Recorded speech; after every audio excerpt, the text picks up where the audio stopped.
नमस्कार, मैं हूं रोशन आर्यन और आप देख रहे हैं आरटीवी न्यूज। इजराइल फिलिस्तीन युद्ध के 44वें दिन दुनिया वर्ल्ड वार के मुहाने पर खड़ा है। इजराइल का साथ अब तक लगभग सारे देशों ने छोड़ दिया है, लेकिन पर्दे के पीछे से जो है अब अमेरिका जो है वो इजराइल के साथ डटा हुआ है। लेकिन सवाल है कि वो कब तक टिकेगा। इसका भी खाड़ी देश ने एक रास्ता निकाला है। पहले उन्होंने इजराइल को तेल देना बंद किया और अब कहा जा रहा है कि खाड़ी देश जो है अमेरिका को उन्होंने समझाया था। खाड़ी देशों की जो बैठक हुई थी 11 नवंबर और 12 नवंबर को, उसमें उन्होंने समझाया था कि आप इजराइल का साथ छोड़ दीजिए। अमेरिका ने कहा कि जरूर कि इजराइल का साथ छोड़ देंगे, लेकिन वो पर्दे के पीछे से मदद पहुंचा रहा है दोस्तों। अब इसको लेकर खाड़ी देशों ने लगभग तय किया है कि वो पश्चिम देश को तेल देना ही बंद कर देंगे। इसका असर क्या होगा आप सोच नहीं सकते हैं। अब देखिए, पहले खाड़ी देशों ने कहा था कि अमेरिका की जो 13 सैनिक अड्डे हैं गल्फ कंट्रीज में, उसको आप बोरिया बिस्तर समेट दें। बाद में अमेरिका ने कहा कि हम समर्थन नहीं करेंगे। उसके बाद चीनी राष्ट्रपति से मुलाकात हुई। चीनी राष्ट्रपति को अमेरिका ने कहा कि आप ईरान को समझाइए, आप उसके बाद रूस को समझाइए। आपको बता दूं कि ईरान, रूस, चीन ये सब हथियारों की सप्लाई कर रहे हैं फिलिस्तीन को और हमास को, और लड़ाई बढ़ता जा रहा है। वहीं दुनिया भर में इजराइल के खिलाफ प्रदर्शन का दौर जारी है। न्यूयॉर्क में प्रदर्शन हो रहा है। इसी तरह से दुनिया का शायद ही कोई देश हो जहां फिलिस्तीन के पक्ष में और इजराइल के खिलाफ धरना प्रदर्शन नहीं हो रहा है। वहीं अगर मोर्चे की बात करें तो लगातार अभी भी इजराइल बमबारी कर रहा है। स्कूलों पर, अस्पतालों पर निर्दोष लोग मारे जा रहे हैं। सबसे ज्यादा मासूम बच्चे, लगभग 3000 शिकार हुए। 15,000 लोग उसे मौत के मुंह में समा चुके हैं। वहीं Hamas, Hezbollah, Houthi, Lebanon, Syria, Jordan, अब तुर्की भी इस युद्ध में शामिल है। ईरान भी शामिल हो गया है। वहीं इजराइल के सैनिकों पर भी लगातार जो है हमले जारी हैं और तमाम फिलिस्तीनी हमास में शामिल हो रहे हैं। हिजबुल्लाह जो है वो एक साथ 800 रॉकेट दाग रहा है इजराइल के शहरों पर। इजराइल ने अपने सीमावर्ती शहरों को खाली करा लिया। वहीं अब मैंने आपसे सवाल पूछा था कि आखिर इसका सोल्यूशन क्या होगा। सोल्यूशन तो होगा। दरअसल इजराइल लगातार 2 दिन, 4 दिन, 5 दिन, 7 दिन तक युद्ध करता था। इजराइल फिलिस्तीनी के कुछ हिस्सों पर कब्जा कर लेता था और दुनिया को पहले वो बताने में कामयाब हो जाता था कि हमास आतंकी संगठन है, फिलिस्तीन आतंकवाद को बढ़ावा देता है, और दुनिया इसको एक्सेप्ट कर लेती थी। लेकिन अब इस बार खेल बदल गया है। अब इस बार दुनिया के 145 देश जो है वो इजराइल के खिलाफ है और फिलिस्तीनी के साथ है।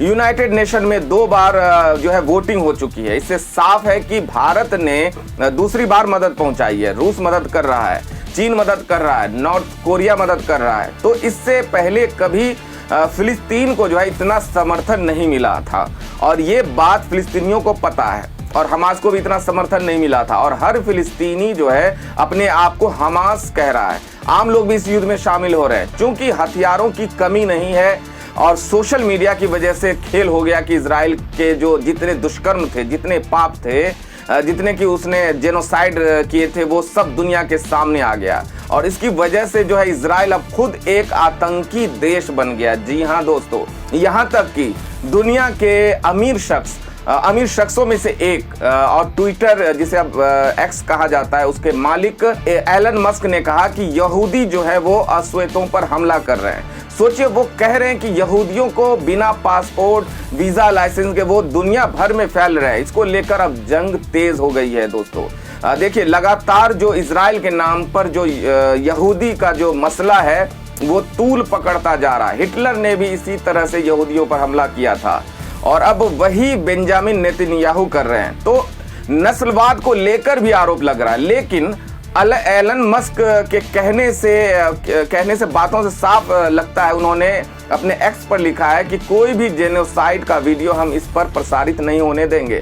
मतलब जो इजराइल की सेना जो प्रोपेगेंडा फैला रही है, चाहे हथियार का, चाहे मौत का, उसको हम प्रसारित नहीं होने देंगे। इसे एक बड़े बदलाव के तौर पर भी देखा जा रहा है। तो वही देखिए, भारत के मैच में किस तरह से फ्री फिलिस्तीन को लेकर एक शख्स घुस गया और उसके बाद पूरी दुनिया में वो सोशल मीडिया पर वीडियो वायरल है। देखिए उसी के साथ पश्चिम देश जो है वो तेल नहीं बेचना चाहते। वहीं लगातार जो ग्राउंड से रिपोर्ट आ रही है कि आईडीएफ मतलब जो इजरायली डिफेंस है उस पर लगातार हमले हो रहे हैं, उसके टैंक उड़ाए जा रहे हैं। हमास और उसके खिलाफ अब युद्ध लड़ने वालों की संख्या 6 से 7 हो गई, तो युद्ध लंबा खिंचता जा रहा है। अब साफ है कि इसका एक कोई रिजल्ट तो निकलेगा। ये तो संभव नहीं है कि इजराइल फिलिस्तीन पर कब्जा कर लेगा, क्योंकि उसके साथ साथ कई देश जो है मिलकर लड़ रहे हैं। वहां अब बर्बादी इजराइल की होगी। इजराइल की मजबूत अर्थव्यवस्था थी, टेक्नोलॉजी था, एक संपन्न देश था। फिलिस्तीन पहले से ही एक लाचार जो है बेबस और गरीब देश है, जो इजराइल के रहम करम पर जिंदा था, पानी से लेकर तेल तक। लेकिन अब जिस तरह से पूरी दुनिया खड़ी हो रही है फिलिस्तीन के साथ, खाड़ी देश जिस तरह से खड़े हो रहे हैं, उससे साफ है कि फिलिस्तीन के दिन बदलने वाले हैं। और फिलिस्तीनियों का मानना है कि अब हम कोई समझौता नहीं करना चाहते इजरायलियों की शर्तों पर। अब हमें ये या तो युद्ध लड़ना है, हम आज़ाद होंगे या मरेंगे। उन्होंने डू और डाई यानी करो या मरो वाली नीति अपना ली है, जो मैंने पहले भी आपको बताया था। और इसका मतलब है कि अब बर्बादी इजराइल की हो रही है। और इजराइल कुछ दिनों का चाहता है सीज फायर, लेकिन वो ऐसा नहीं चाहते। वो चाहते कि इंटरनेशनल कमेटी के सामने सीज फायर हो और एक एक इंच फिलिस्तीन की जमीन जो है वो लौटाई जाए। इस बार के युद्ध से साफ हो गया कि इजराइल एक बड़ा ही आतंकी देश है। वो फिलिस्तीन पर बमबारी करके कब्जा करना चाहता है। ये सब कुछ पब्लिक डोमेन में दोस्तों आ चुका है। और अब हर फिलिस्तीनी चाहता है कि या तो उसे आज़ादी मिले या वो मर जाएंगे। फिलिस्तीन पर जिस तरह से बमबारी की गई है, जिस तरह से मलबे में तब्दील कर दिया गया है, उससे साफ है कि अब वो लड़ने के लिए तैयार हैं। लेकिन सबसे जो खास बात है कि पूरी दुनिया का समर्थन जो है फिलिस्तीन को मिल रहा है, और उसके लिए एक बड़ी बात है, ऐसा अब पहले कभी नहीं हुआ दोस्तों। तो एक बड़ा पक्ष जो है, देखिए अब रूस का हथियार, चीन का हथियार, नॉर्थ कोरिया का हथियार, ईरान का हथियार, खाड़ी देश पहली बार एकजुट हुए हैं। इससे पहले वो इराक पर एक साथ नहीं आए थे, लीबिया पर एक साथ नहीं आए थे, अफगानिस्तान पर एक साथ नहीं आए, लेकिन इस बार वो एक साथ है। आपको क्लियर कर दूं, भारत और पाकिस्तान हमेशा से एक दूसरे का दुश्मन देश रहे।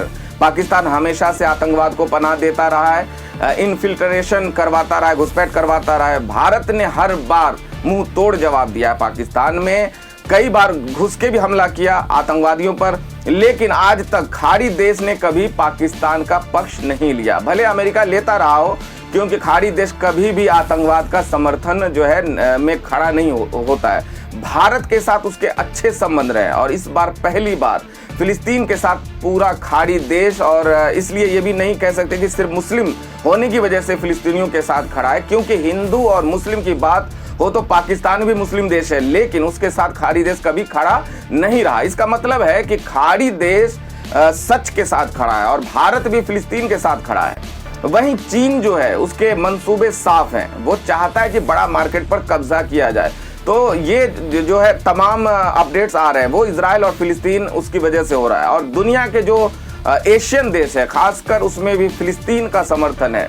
एशिया में कोई भी इजराइल के साथ नहीं है, यूरोप नहीं है, अमेरिका के अलावा अब कोई भी देश नहीं है। वो अमेरिका भी पर्दे के पीछे से मदद कर रहा है। खाड़ी देश तेल बंद करने की धमकी दे रहे हैं। एक और खबर मालदीव से आ रही है, जो मालदीव के जो नए जो राष्ट्रपति हैं, उसने भारतीय सेना को वहां से हटाने की मांग की है। तो सोचिए किस तरह से भारत की स्थिति को कमजोर करने के पीछे चाइना हमेशा लगा रहता है। मार्केट पर कब्जा करना चाहता है, वो भी अब करने में संभव नहीं है। भारत ने अपना स्टैंड साफ कर दिया है, रुख साफ कर दिया। तो शायद ही दुनिया का कोई ऐसा देश है जो अब इजराइल के साथ खड़ा होता दिख रहा है। जहां इजरायली सैनिक निर्दोष लोगों को मार रहा है, वहीं जो फिलिस्तीनी है, जो फिलिस्तीन है, जो हमास है, जो हिजबुल्ला है, जो लेबनान है, ये सब के सब सैनिकों पर, इजरायली सैनिकों पर हमला कर रहे हैं।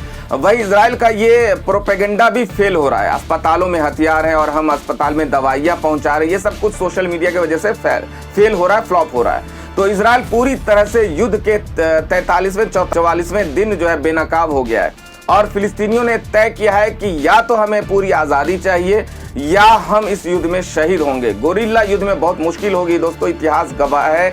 रूस नहीं जीत पाया अफगानिस्तान से, अमेरिका नहीं जीत पाया।